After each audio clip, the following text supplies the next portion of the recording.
Alors, c'est du stress. Ça veut dire qu'il y a du travail encore à faire. Parce que le travail que nous avons fait, on l'a fait pour nous, mais c'est aussi pour que tout le monde puisse savoir qu'il est possible de le faire. Donc aujourd'hui, on pense que si quelques-uns reconnaissent qu'il y a du succès dans ce que nous faisons, mais ça montre qu'il y a du travail à faire. De quoi est composée la ferme Dira? La ferme Dira, c'est une ferme qui a pour cœur de métier l'élevage laitier, mais nous sommes en polyélevage. Et nous développons sur ce site 3 métiers. Nous avons d'abord des agriculteurs qui produisent les céréales et les fourrages pour les animaux. Nous avons les éleveurs qui élèvent donc des bovins, qui élèvent des ovins, des caprins, de la volaille, qui élèvent des autruches, qui élèvent des chevaux et qui élèvent des cailles. Et puis à côté, nous avons les unités de transformation en aliments de bétail, en produits laitiers, notamment les yaourts, les fromages et le beurre, et puis en viande. Comment on en arrive à ce stade, développer une telle technologie, on va dire, un tel projet qui est aujourd'hui qui fait la fierté, on va dire, de la Côte d'Ivoire. Comment on arrive à ce moment? Alors comment on arrive à cela? C'est par engagement, on a pris l'engagement d'y arriver. Il y a beaucoup d'opportunités dans notre secteur.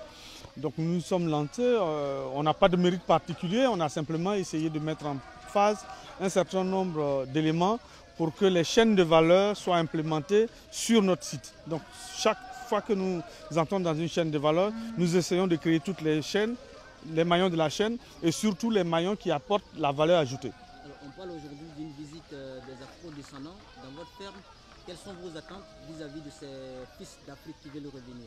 Alors, ces fils d'Afrique peuvent revenir et apporter leur savoir-faire, apporter aussi du financement qui peut aider à développer des activités sur place, mais c'est aussi apporter des partenariats qui nous permettent de travailler sur des projets communs pour pouvoir avancer. Nous avons besoin d'expertises diverses pour que l'Afrique arrive à développer un certain nombre d'initiatives locales qui permettent de créer des emplois, qui permettent de créer de la valeur, qui permettent de valoriser l'ensemble de nos ressources locales.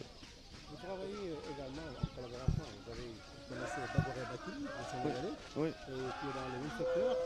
Est-ce qu'il y a des pistes de partenariat entre lui et vous? Oui, j'ai rencontré le PDG Bangali il y a un mois. Nous avons promis de nous revoir et il a même dépêché déjà une équipe ici qui travaille avec nous de sorte que nous puissions travailler sur une même plateforme au niveau local, développer la collecte et la transformation du lait local. Donc c'est une piste que nous allons explorer ensemble. Qu'attendez-vous des pays africains pour collaborer? Ce que j'attends des pays africains, c'est qu'on travaille sur des projets communs. Qu'on arrive, nous, la Côte d'Ivoire a des potentiels, travaillons pour qu'on puisse valoriser des potentiels. Ce qu'on demande, c'est que tous les pays ne recommencent pas les mêmes choses et un acquis d'un pays serve à l'autre et que nous puissions progresser ensemble. Voilà.